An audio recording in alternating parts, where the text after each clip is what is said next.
लीजिए सुनिए देवकीनंदन खत्री के लिखे उपन्यास चंद्रकांता संतति के 14वें भाग के 5वें बयान को मेरी यानी समीर गोस्वामी की आवाज में। कल्याण सिंह के ताली बजाने के साथ ही बहुत से आदमी हाथों में नंगी तलवारें लिए हुए उसी कोठरी में से निकल आए जिसमें से कल्याण सिंह निकला था। मगर शेर अली खां की मदद के लिए केवल एक वही नकाबपोश उस कमरे में था जो दरवाजा खोलने के साथ ही उन्हें दिखाई दिया था। विशेष बातचीत का समय तो नहीं मिला, मगर नकाबपोश ने शेर अली खां से इतना अवश्य कह दिया कि आप अपनी मदद के लिए अभी किसी को भी न बुलाइए। इन लोगों के लिए अकेला मैं ही बहुत हूं। यदि मेरी बात पर आपको विश्वास न हो तो जल्दी से इस कमरे के बाहर हो जाइए। यद्यपि सैकड़ों आदमियों के मुकाबले में केवल एक नकाबपोश का इतना बड़ा हौसला दिखाना विश्वास करने योग्य न था, मगर शेर अली खां खुद भी जवां मर्द और दिलेर आदमी था।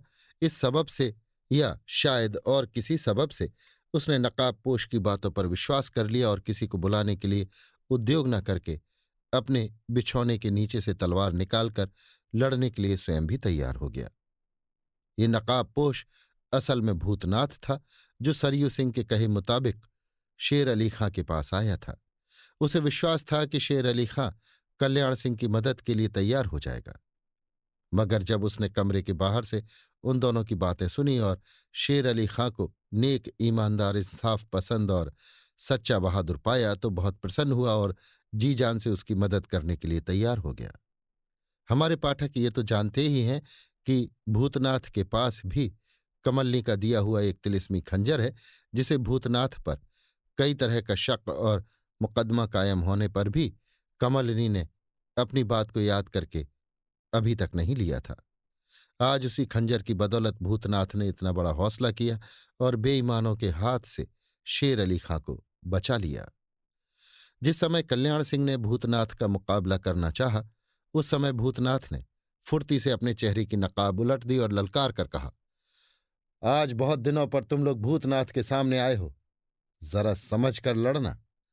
इतना कहकर भूतनाथ ने तिलिस्मी खंजर से दुश्मनों पर हमला किया, इस नीयत से कि किसी की जान भी न जाए और सब के सब गिरफ्तार कर लिए जाएं।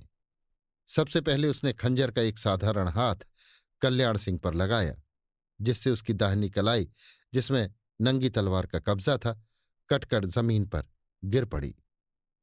साथ ही इसके तिलिस्मी खंजर की तासीर ने उसके बदन में बिजली पैदा कर दी और वो बेहोश होकर जमीन पर गिर पड़ा। जिस समय कल्याण सिंह और उसके साथियों ने भूतनाथ का नाम सुना, उसी समय उनकी हिम्मत का बंटवारा हो गया। आधी हिम्मत तो लाचारी के हिस्से में पड़कर उनके पास रह गई और आधी हिम्मत उनके उत्साह के साथ निकलकर वायुमंडल की तरफ पधार गई। भूतनाथ चाहे परले सिरे का बहादुर हो या न हो, मगर उसके कर्मों ने उसका नाम बहादुरी और अय्यारी की दुनिया में बड़े रौब और दाब के साथ मशहूर कर रखा था। कोई चाहे कैसा ही बहादुर और दिलेर आदमी क्यों न हो, मगर अपने मुकाबले में भूतनाथ का नाम सुनते ही उसकी हिम्मत टूट जाती थी। यहां वही मामला हुआ और दुश्मनों की पस्त हिम्मती ने उसकी किस्मत का फैसला भी शीघ्र ही कर दिया। जिस समय कल्याण सिंह बेहोश होकर जमीन पर गिरा, उसी समय एक सिपाही ने भूतनाथ पर तलवार का वार किया। भूतनाथ ने उसे तिलिस्मी खंजर पर रोका और इसके बाद खंजर उसके बदन से छुआ दिया, जिसका नतीजा ये निकला कि दुश्मन की तलवार दो टूक हो गई और वो बेहोश होकर जमीन पर गिर पड़ा। इसी बीच में बहादुर शेर अली खां ने दो सिपाहियों को जान से मार गिराया, जिन्होंने उस पर हमला किया था। निस्संदेह कल्याण सिंह के साथी इतने ज्यादा थे कि शेर अली खां को मार देते या गिरफ्तार कर लेते, मगर भूतनाथ की मुस्तैदी ने ऐसा न होने दिया। उस कमरे में खुलकर लड़ने की जगह न थी और इस सबब से भी भूतनाथ को फायदा ही पहुंचा। जितनी देर में शेर अली खां ने अपनी हिम्मत और मर्दानगी से 4 आदमियों को बेकाम किया, उतनी देर में भूतनाथ की चालाकी और फुर्ती की बदौलत 30 आदमी बेहोश होकर जमीन पर गिर पड़े। भूतनाथ के बदन पर भी हल्के 2-4 जख्म लगे। साथ ही इसके भूतनाथ को इस बात का भी विश्वास हो गया कि शेर अली खां, जो कई जख्म खा चुका था, ज्यादा देर तक इन लोगों के मुकाबले में ठहर न सकेगा। अतः उसने सोचा कि जहां तक हो सके इस लड़ाई का फैसला जल्द ही कर देना चाहिए। ताज्जुब नहीं कि अपने साथियों को गिरते देखकर दुश्मनों का जोश बढ़ जाए, मगर उधर तो मामला ही दूसरा हो गया। अपने साथियों को बिना जख्म खाए गिरते और बेहोश होते देख दुश्मनों को बड़ा ही ताज्जुब हुआ और उन्होंने सोचा कि भूतनाथ केवल अय्यार बहादुर और लड़ाका ही नहीं है, बल्कि वो किसी देवता का प्रबल इष्ट भी रखता है, जिससे ऐसा हो रहा है। इस ख्याल के साथ ही उन लोगों ने भागने का इरादा किया, मगर ताज्जुब की बात थी कि वो रास्ता जिधर से वे लोग आए थे एकदम बंद हो गया था। इस सबब से पीठ दिखाकर भागने वालों की जान पर भी आफत आई। इधर तो शेर अली खां की तलवार ने कई सिपाहियों का फैसला किया और उधर भूतनाथ ने तिलिस्मी खंजर का कब्जा दबाया, जिससे बिजली की तरह चमक पैदा हुई और भागने वालों की आंखें एकदम बंद हो गईं। फिर क्या था, भूतनाथ ने थोड़ी ही देर में तिलिस्मी खंजर की बदौलत बाकी बचे हुओं को भी बेहोश कर दिया और उस समय गिनती करने पर मालूम हुआ कि दुश्मन के सिर्फ 45 आदमी थे। कल्याण सिंह ने ये बात झूठ कही थी कि मेरे साथ 100 सिपाही इस मकान में मौजूद हैं या आना ही चाहते हैं। इतनी बड़ी लड़ाई और कोलाहल का चुपचाप निपटारा होना असंभव था। शोरगुल, मारकाट और धरो पकड़ो की आवाज ने मकान के बाहर तक खबर पहुंचा दी। पहरे वाले सिपाहियों में से एक सिपाही ऊपर चढ़ा आया और यहां का हाल देखकर घबराकर नीचे उतर गया और अपने साथियों को खबर की। उसी समय ये बात चारों तरफ फैल गई और थोड़ी ही देर में राजा बीरेंद्र सिंह के बहुत से सिपाही शेर अली खां के कमरे में आ मौजूद हुए। उस समय लड़ाई खत्म हो चुकी थी और शेर अली खां तथा भूतनाथ, जिसने पुनः अपने चेहरे पर नकाब चढ़ा ली थी, बेहोश, जख्मी और मरे हुए दुश्मनों को खुशी की निगाहों से देख रहे थे। शेर अली खां ने राजा बीरेंद्र सिंह के आदमियों को देखकर कहा, तहखाने की एक गुप्त राह से राजा बीरेंद्र सिंह का दुश्मन कल्याण सिंह इतने आदमियों को लेकर बुरी नीयत से यहां आया था, मगर भूतनाथ की तरफ इशारा करके इस बहादुर की मदद से मेरी जान बच गई और राजा बीरेंद्र सिंह का भी कुछ नुकसान न हुआ। अब तुम लोग जहां तक जल्द हो सके जिनमें जान है उन्हें कैद खाने भिजवाने का और मुर्दों के जलवा देने का बंदोबस्त करो और इस कमरे को भी साफ करा दो। इसके बाद उस कोठरी में, जिसमें से कल्याण सिंह और उसके साथी लोग निकले थे, ताला बंद करके शेर अली खां भूतनाथ का हाथ पकड़े हुए कमरे के बाहर सहन में निकल आया और एक किनारे खड़ा होकर बातचीत करने लगा।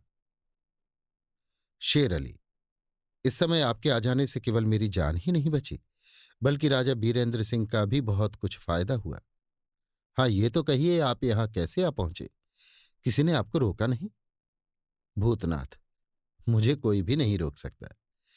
तेज सिंह ने मुझे एक ऐसी चीज दे रखी है जिसकी बदौलत मैं राजा बीरेंद्र सिंह की हुकूमत के अंदर महल छोड़कर जहां चाहे वहां जा सकता हूं। कोई रोकने वाला नहीं। यहां मेरा आना कैसे हुआ इसका जवाब भी देता हूं। मुझे और इंद्रदेव के अय्यार सरयू सिंह को किसी तरह इस बात की खबर लग गई कि राजा शिवदत्त और कल्याण सिंह कैद से छूट गए हैं और बहुत से लड़ाकों को लेकर तहखाने के रास्ते रोहतासगढ़ में पहुंच फसाद मचाना चाहते हैं। इस खबर ने हम दोनों को होशियार कर दिया।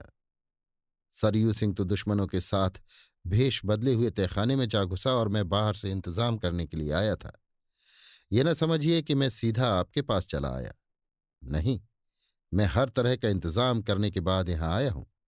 इस समय इस किले के अंदर वाली फौज लड़ने के लिए तैयार और मुस्तैद है। बहादुर लोग चौकन्ने और महल के सब दरवाजों पर मुस्तैद हैं। तोपें गोले उगलने के लिए तैयार हैं और अय्यारों के जाल भी हर तरफ फैले हुए हैं। मगर इस बात की खबर मुझे कुछ भी नहीं है कि तहखाने के अंदर क्या हो रहा है या क्या हुआ। शेर अली खां, बेशक तहखाने के अंदर दुश्मनों ने जरूर गहरा उत्पात मचाया होगा। अफसोस, आज ही के दिन राजा बीरेंद्र सिंह वगैरह को तहखाने के अंदर जाना था। भूतनाथ, इस खबर ने तो मुझे और भी बदहवास कर रखा है। क्या करूं? तहखाने का कुछ भी भेद मुझे मालूम नहीं और न उसके पेचीले तथा मकड़ी के जाले की तरह उलझन डालने वाले रास्तों की ही मुझे अच्छी तरह खबर है। नहीं तो इस समय मैं अवश्य तहखाने के अंदर पहुंच जाता और अपनी बहादुरी तथा अय्यारी का तमाशा दिखलाता। शेर अली, बेशक ऐसा ही है।